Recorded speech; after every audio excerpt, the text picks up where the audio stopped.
I will admit right off the bat that the title of this video is a little bit clickbaity because if you are watching this, you may be expecting me to admit that I'm some kind of narcissistic, abusive gaslighter and that I don't have the capacity to self-reflect and grow from my experiences in conflict within relationships, but that's not the truth. I actually want to more so focus on how we can gaslight even if we don't realize it, or if we think that we're doing something very normal or even good. And especially if you're on the spiritual path, you may be like, I'm very emotionally mature. But believe it or not, we all gaslight at moments in our lives.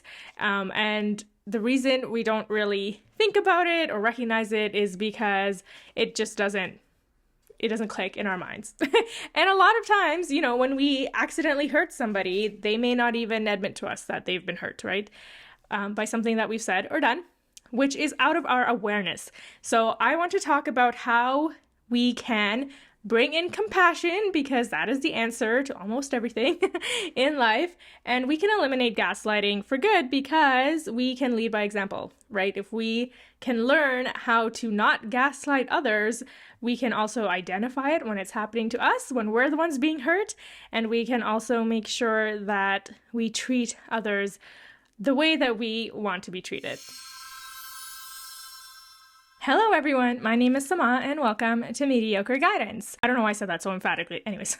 Okay, so the first thing that we need to know about gaslighting is that if you are feeling hurt because someone has hurt you, or someone is telling you that they've been hurt, that is completely valid. And the question, are they justified in being hurt, is just not a question that we should be considering at all. It should be not even on our register. If you are feeling hurt, that is a completely valid emotion. When we feel certain emotions, they're completely valid and they are there for a reason. I talk about this more in my video on pain, but uncomfortable emotions are basically sending us information about ourselves, either about some belief that has been triggered within our psyche or by some external force that has actually done damage. Feelings, especially feelings related to hurt. When I say hurt, I'm using that as a blanket term for sadness, feeling upset, feeling anger, because anger, yes, is a form of hurt. I was about to say hanger there, and I suppose that is also a form of hurt. If someone is telling you they are hurt, then they are hurt. And if you are feeling hurt, you are hurt. Period. End of story. Instead, the question should be, why am I feeling hurt? Or why are they feeling hurt? That's it. That is a question that we need to ponder on whenever we are in the process of conflict resolution. First of all, we need to give props when someone is communicating that they are hurt, because it takes a lot of courage to not only be aware that you are feeling hurt, but to go ahead and tell the perpetrator that they have hurt you takes a lot of courage. I don't care, okay? It's very difficult to admit being hurt because it puts you in a very vulnerable position. And I mean, we usually believe that someone who is hurt is weak by nature, right? And so to come across as someone who is weak or maybe overreacting or over-emotional, we don't want to come across like that. However, I always I have been in a position where I've hurt a friend, and that friend came up to me and was like, hey, this thing that you did actually hurt me. And to me, that was such a beautiful gesture of friendship, because any relationship in life is not without its ups and downs. But for someone to feel safe enough to communicate to me that I have wronged them in some way, and for them to, kind of give me the opportunity to rectify that and to create reconciliation, it's such a beautiful facet of friendship that is really underrated. Everything's okay and easy when things are going smoothly, right? But it's how you handle the bumps in your life, the bumps in your relationship. That was my cat's bum without the P. The way we handle problems is a true reflection of our maturity, because if we're sweet and we're nice and we're kind whenever people are doing the same to us, and whenever people are happy with us and they don't have any issue with what we're doing, then of course it's easy to be like, yes, I am so emotionally mature and I'm so amazing. But when people say, hey, you are a villain in my story right now, how you proceed with that is so important and is a true test of your character. So if you're feeling hurt, communicate that to the person who has hurt you so that they can get an opportunity to understand you better. And in the same way, if you have hurt someone, this is absolutely a wonderful opportunity to grow yourself and to also really strengthen the bond you have with that other person. Usually what comes to mind when someone has mentioned that they've been hurt and you're like, I don't know what the heck I did, is that we usually think of it as an overreaction, or perhaps they're being over emotional. But the truth is, the only reason we may feel like, what the heck was that? Like, that was not a proportionate response to what my behavior or what I did, right? That's because what you have done or said is basically the straw that is breaking the camel's back for that person. So they have been mistreated enough that you are just like that additional bit of snow on their giant snowball. And perhaps this is because of a past trauma. You are likely triggering an insecurity within them. There's just something there that is causing the hurt that may be beyond what you consider reasonable or normal, but that doesn't mean it's not valid. So if you are close enough in relationship to that person, your job is to be like, help me understand why you are feeling hurt. I need to know the reason why you're feeling mad or sad or whatever, right? Because that's the only way you can kind of make that connection, put two and two together, because I really don't believe that people are just like hysterical or like upset for no reason. I mean, I consider myself a very level-headed, sensible person who's able to like rationalize my way through situations. But when I feel hurt, I like spend the next 24 hours gaslighting myself into thinking like, oh, did I do something? Like, am I dumb? Like, why am I feeling this way? Right? And so like, if you're gaslighting yourself, stop that, because there is a reason you are feeling that pain. And the best thing you can do is to accept it and to be okay with your pain. When you have done someone dirty, one of the most spiritually sound things you can do, something that will really, really help you grow and will also show that you are a good person, is to be willing and able to sit in someone else's discomfort, right? We often like to shy away from other people's pain because then we have to sit in their pain and suffer with them, essentially. But if you can do that, you will not only be like such an amazing friend to that person, you will also grow because you will learn compassion and empathy.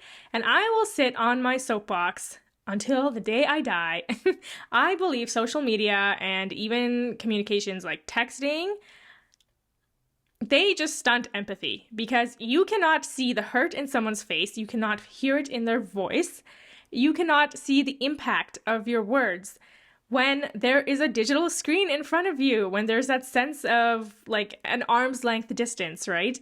And so I always cherish like in-person interactions and one-on-one because of that, because you can truly learn what makes someone tick by the way they behave around you. And that is just completely devoid from online interactions. And so like all these parasocial relationships, like liking somebody's post or like commenting. And yes, it's okay on a certain level. I think like on a surface level, it's nice. But once again, it's usually the sunshine and rainbows and puppies version of any sort of relationship, like that. It could just be like an acquaintanceship, but you are not truly getting to know the person until you see them in person. And you're like, okay, if I've hurt you, if you can like explain it to me in person, that is the most ideal. I know that's not always possible, especially if you have friends that live far away from you or like family members and whatnot. But ideally, you want to understand every possible aspect of why they're feeling hurt and how they're feeling hurt. And the last thing I want to mention about being a gaslighter is a theory that comes from therapy and like the mental health professional field, and that is the concept of intention versus impact. So the intention aspect is basically speaking to what were you trying to do when you said or did whatever that hurt the person in your relationship. Like for me, I've hurt my friends just by walking around and living my life. You know, I once forgot a friend's birthday. This is the same friend who had the courage to come to me and say, hey, you hurt me. I, like, weeks prior had been like, yeah, I'm going to meet you for your birthday. I'm going to take you out for lunch and we're going to celebrate. And dumb me forgot. My friend didn't want to like impose herself and be like, it's my birthday. Like, are you taking me out or not? Right? Like, there was no follow up on her end, and there really didn't need to be. Like, that was not her responsibility. It was my fault that I didn't bother to carve out time in my calendar to meet her for lunch. My intention was not bad. Like, I made an offer to be a good friend, and then I forgot. And like, to me, people forget things, people cancel and back out and flake out of things all the time. And so perhaps to me, and based on my own life experiences, which is very important, right? Everything that I have experienced in my life, like, didn't indicate that this would be a huge problem, because it's not like, you know, I gave her a date and a time and then I stood her up. It wasn't like that, right? I essentially just ghosted her for that short period of time around her birthday because it completely slipped my mind. So you may not be gaslighting someone out of malice. You could be completely oblivious and unaware to the damage you've done. However, impact is how it affected the other party. And so impact is like circling back to, if you hurt someone, you hurt that person, period. Okay? Impact is what happened. That's a fact.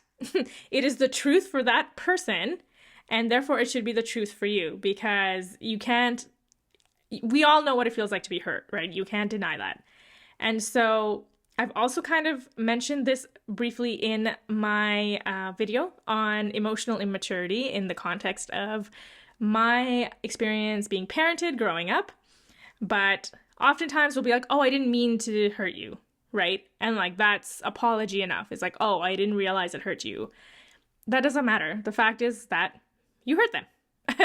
And that, like I said before, does not need to be justified, period. So we need to move forward from that, right? We need to move forward from, oh, you know, my bad, I didn't mean to, like, this shouldn't upset you because it's not something that would upset me.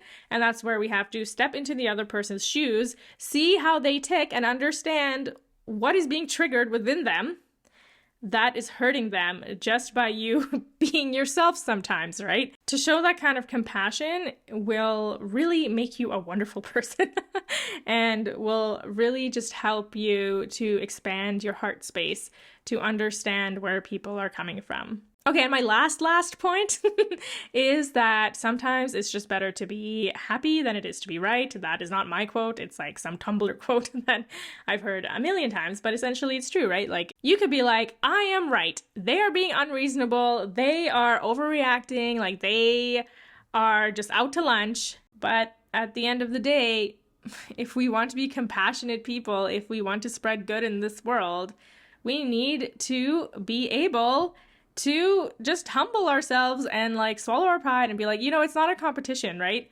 I want you to remember that everyone around you is a creation of God and we are all one. And so they're your counterpart. Like, isn't it more important to treat them like the creation of God that they are, and to give them that love, that respect, that mercy that we would want God to give us, right? And we would want other people to give us. So it all boils down to the golden rule. Even if it's inconvenient for you, or you don't understand it, or you don't agree with it, isn't it better to love others and show that kind of unconditional forgiveness that we so desperately need in this world, right? None of us are perfect. And so who are we to be judge, jury, and executioner? I just want to end this video by saying Happy Pride Month. It's literally the end of the month, so like, how terrible am I that I didn't bother to say this earlier? But yes, Happy Pride Month. We are all one, so if you belong to the LGBTQ2S+IA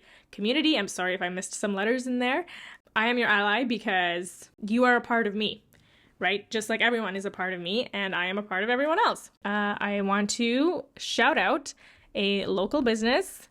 So I got my hair done. Oh my gosh. I got my hair done today courtesy of Timothie Hill, who is based here in Edmonton, Alberta, Canada. So if you happen to be in the area, if you need to get your hair done, This man is super passionate about what he does. He really, really is like, he's so fun. Like, he is not serious at all. He just has a blast, but he's also good. He is also good at what he does. And I owe my new due to him. So I will link his socials down below, and yeah, check him out because he's cool. And I think you should go to him if you need your hair done.